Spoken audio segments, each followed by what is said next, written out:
This video is brought to you by my two books, Practical Music Theory for the Rock Guitarist and The Blues Guitar Bible.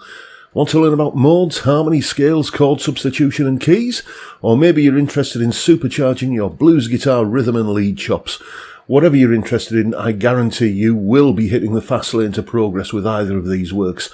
Both feature video demonstrations and tutorials, loads of tabs and jam tracks to play along with, and I promise you, everything is explained in crystal clear plain English. Check out the links in the description for more details. Hello chaps, welcome once again to John Robson Guitar Tuition. As always, I do hope you're well. This is the third episode in the little series of videos that I'm doing every other Monday on the basics of playing lead guitar. So far, in the first episode, we learned a basic lead guitar scale, one of the many ways that you can play something called a pentatonic scale. Then in the last episode we looked at how you can make that scale sound more like a solo, phrasing basically, how to group the notes together, and basically how to stop it sound like you're just playing up and down a scale over the top of the backing track. So far though, what we've avoided doing pretty much is using any of the lead guitar style techniques, you know, kind of things like hammer-ons and pull-offs and string bends and many of the other things that you've probably heard about, because that's what we're going to be talking about today. And here's a little bit of a solo which encompasses all of the techniques that we're going to be talking about.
So now let's take a look at exactly what techniques were going on in there. There were string bends, there were hammer-ons and pull-offs and different types of sliding either to or from or between notes. Here's some more information. Here is the explanation. Okay, then a brief run through the techniques that you will need to play pretty much any style of lead guitar. All of these examples are going to be demonstrated using the scale pattern that we've been dealing with in the previous episodes, which, just to remind you, goes 3rd and 5th fret on the 6th string, and then 3rd, 5th, and slide up to 7 on the 5th string. Then we do exactly the same set of moves, but this time starting from the 5th fret on the 4th string, like that. And then we do exactly the same set of moves again, starting from the 8th fret on the 2nd string, like that. And those notes either going up, excuse the wrong in there, or coming down, give us a pentatonic scale that we can use in either an A minor or a C major context, basically over any backing track that is heavily biased towards either an A minor chord or a C major chord, either of those. So, the techniques in question are all going to be demonstrated within the context of that scale there, and we're going to start off with the string bend. The string bend is where you actually just basically bend the string until it reaches another pitch. And one of the obvious places, or probably the most obvious place to do it, is anywhere where we've got that 2-fret slide. So, instead of sliding that note up to that one, I can bend it like this. Like that. Now let's talk about the technique of bending. First of all, which way do you push the string? Well, you always go towards the centre of the neck. So on these 3 strings, the 6th, 5th and 4th, we pull the string downwards, and on these 3 strings, the 1st, 2nd and 3rd, we push the string upwards. So let's show you where else I can do that. Let's do an example on the 3rd string. That's the note I'm going to bend. I'm going to bend it until it sounds like this note here. Like that. Now, as you can see, I'm using my 2nd finger backed up with my 1st finger behind it. The conventional wisdom is that you use your 3rd finger backed up with 2 fingers behind it, but as I've told the story many times, my 3rd finger sustained an injury last year, and it's now not really feasible to bend with that finger. So all I did was just went down a gauge in strings and began using my 2nd finger. It's having that support mechanism behind it that gives you control and strength to do the bend with, and I've adapted to be able to do it quite well with, or reasonably well, with just my 2nd finger backed up behind it. So that's the way to tell what you need to sound like. Just begin by going to the note, and then once you've got that sound locked in your head, begin bending to it. And then we can do it up here as well. That's the note I'm going to bend to.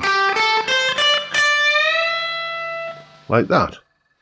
There are essentially 3 different variations on a string bend. This is the kind I've been doing here, where I'm just kind of bending up to the note and then just leaving it there till I'm done with it.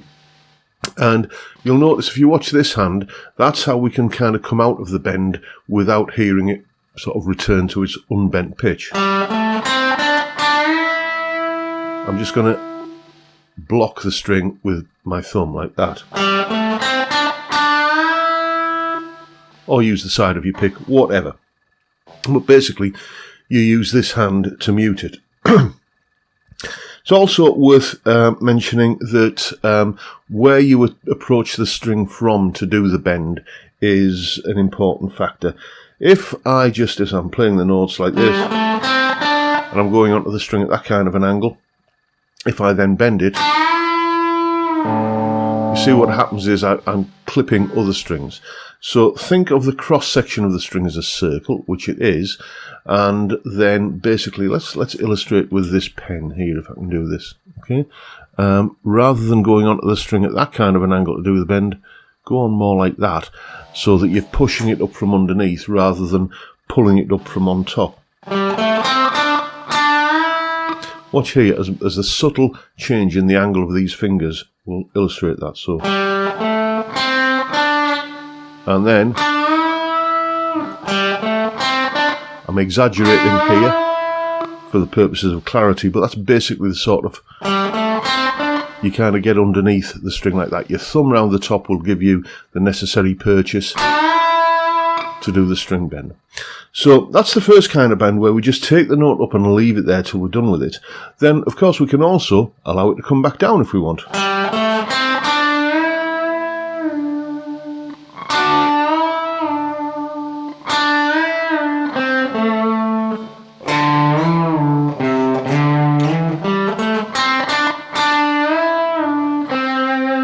Like that.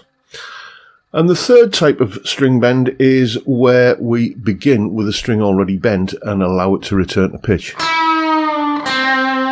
for that kind of effect. Obviously with this there's a certain amount of guesstimation involved in how far you need to bend the string before you let it go, but because you're not really hanging around very long on that bent pitch, if it's a little bit out it doesn't matter so much. So It matters more if you don't get to the correct pitch when you are bending up. So that doesn't sound very good, and neither does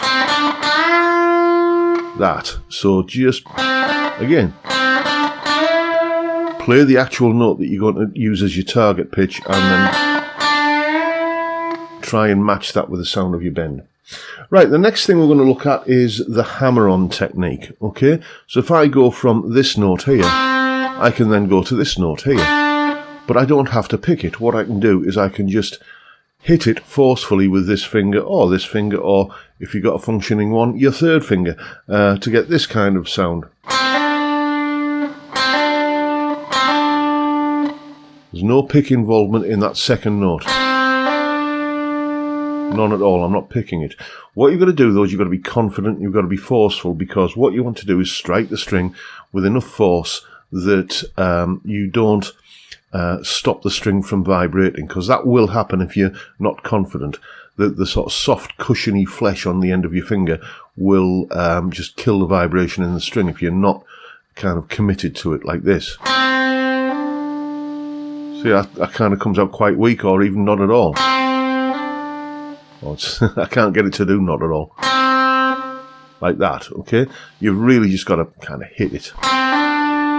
Hence the name hammer-on. I think that's what you're doing, you're hammering the string. The opposite of a hammer-on is what we call a pull-off, okay? And people often describe it as the opposite of a hammer-on, okay? Where you just kind of pull off the string. But that's not quite the whole story, because if you just do that, you can hear how the resulting note that you're kind of descending to is very, very weak. I always think it's best to think of it as you're basically picking the string, but you're not picking it with the pick. You're picking it with this finger. Okay, this finger is effectively plucking the note that this finger is holding down. So, or I might use the little finger. Like that. You can probably see that clearly there if I go. That finger is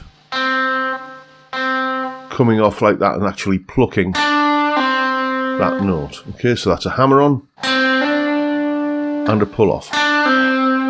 You can combine them, two of them together, to create something called a trill.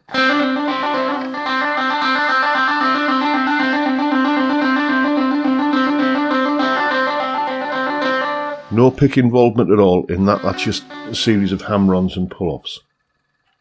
The next kind of technique we're going to look at is a slide, and there are basically two types of slide. There's the first, what I call the slide from nowhere. So let's say I want to come up into this portion of the scale here. Maybe what I want to do is to just kind of slide into that note. So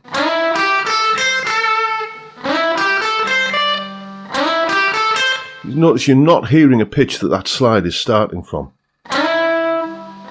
It's not like you're hearing that, it's just... Now this is all about coordination. What you've got to do is you've got to have that finger on the string and moving just that fraction of a second before you pluck the string. Like that. So, you know, it's a coordination thing, but like that. That's basically a slide in from nowhere. Maybe, though, you want to hear the note that you're starting from. Either ascending or descending. And we can do the descending thing off to nowhere as well. Like that. So, like that. Again, that's quite an effective technique. So, sliding in from nowhere. Sliding out from nowhere. Sliding in from a specified pitch. Sliding out to a specified pitch. Like that. So, bending. All three variations on the bend and hold. The bend and release. The pre-bend. The hammer-on. The pull-off. The slide from nowhere. and the slide from a specified pitch. These are the main staple techniques that you'll be employing when playing lead guitar. Start having a go at them, make a note of which ones you find easy, and more importantly, make a note of which ones you don't find easy, because those are the ones that you need to practice the most. Now you know what to do. Go away and have some fun with it. And as always, you'll find a full tab for that piece of music, that solo that we looked at earlier, that we heard earlier. You'll find a full tab in both Guitar Pro and PDF formats, along with a clip of me playing it and the backing track I was playing along with as well. And there's also that explanation clip that you've got, that you saw there. All of that is up on my Patreon page. There's the address, link in the description, as I'm sure you know by now. $3 or £3 or thereabouts a month gets you access to all of these additional resources that go along with these YouTube videos. And a massive thank you to everyone who supports me in that, or any of the other ways, all of which are downstairs in the description, including a higher tier level of Patreon membership, where there are a few extra benefits. I put more video content up there that doesn't go anywhere near YouTube, for example, and there's also twice monthly Zoom hangout with myself and basically all of the other Tier 2 supporters. Got one of those coming up this evening, actually, as I'm recording this video. It's every other Tuesday, and if you choose to sign up for the Tier 2 thing, then you'll be notified and you'll get the Zoom link and all that good stuff. But that's pretty much it for today, folks. Thank you so much for watching. Hope you've enjoyed the video and found it helpful and informative in some small way, and if that's the case, please hit the subscribe button and the notification bell if you haven't already done so, and why not drop me a like as well while you're at it. Don't forget the live stream every Friday, 5 PM UK time. We drink beer and talk about stuff, basically. It's often music and guitar related, but just as often it isn't. The conversation can and often does go absolutely anywhere. It's a great way to kick off the weekend, and I'd love to see you there if you can make it. But for now, I'll bid you all a good day and say thank you so much for watching. Thank you for your time.